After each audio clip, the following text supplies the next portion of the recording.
Also in the course tab, or course home, is another item that you're going to need throughout the course, and you're already familiar with this, but your digital collections are, of course, here. And I wanted to point out, if you're not already recognizing this, from the syllabus, these are all the digital collections, and these are many of them formed through the partnerships through the Heirloom Project, which you read about.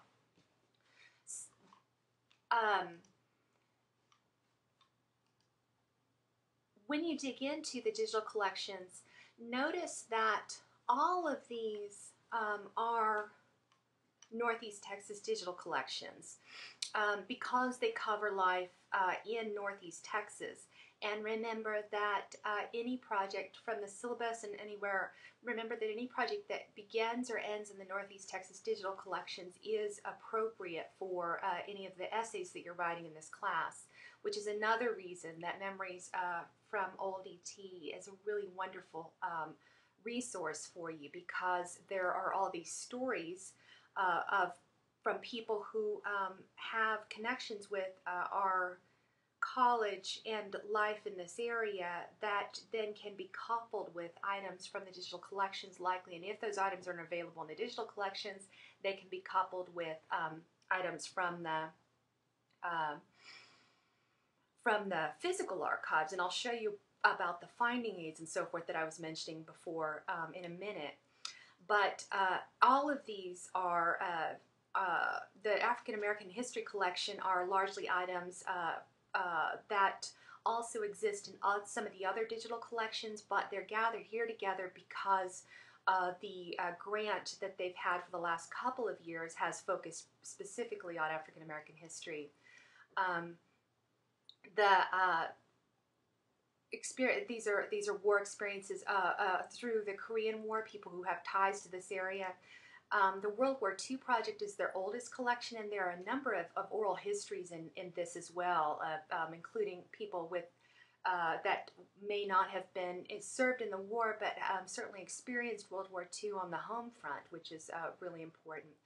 And then, you know, the Atlantic Public Library is one of the partnering organizations. These are archives, remember, that exist in their physical collections on site in Atlanta, Texas, at the Commerce Public Library. And remember that these are only some of the items that they have. The Historic ET collection that was put together last summer that includes images and some documents and so forth. So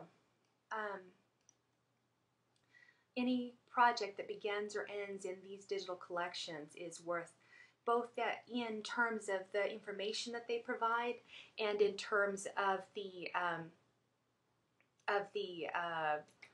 actual documents that they provide that we can then remix into our new media projects. Let me show you too that we can get some close-ups of this and so forth. That's important and useful. But oh, it's not going to do it for me. Adding to favorites is helpful, but it's not actually saving these for you, so it doesn't always work. I would really encourage you to instead, if you're going to be making use of this, this is what my Zotero looks like. These are all the things that are in it. And so, say for example, we're talking about the research that I have that's associated with my book project. Take a look. All I need to do in order to capture this is this. Notice that it's only capturing the link. So if I want to go through and add some details about it, then I can do all of this, and I can also edit in a separate window. I can add tags. And I can relate the two together. I can show you that in a moment or at another time. But anyway, that's what I'm suggesting. You guys take advantage of Zotero or another way of keeping track of this instead of using the interface within the digital collections, because sometimes some screwy things happen. So,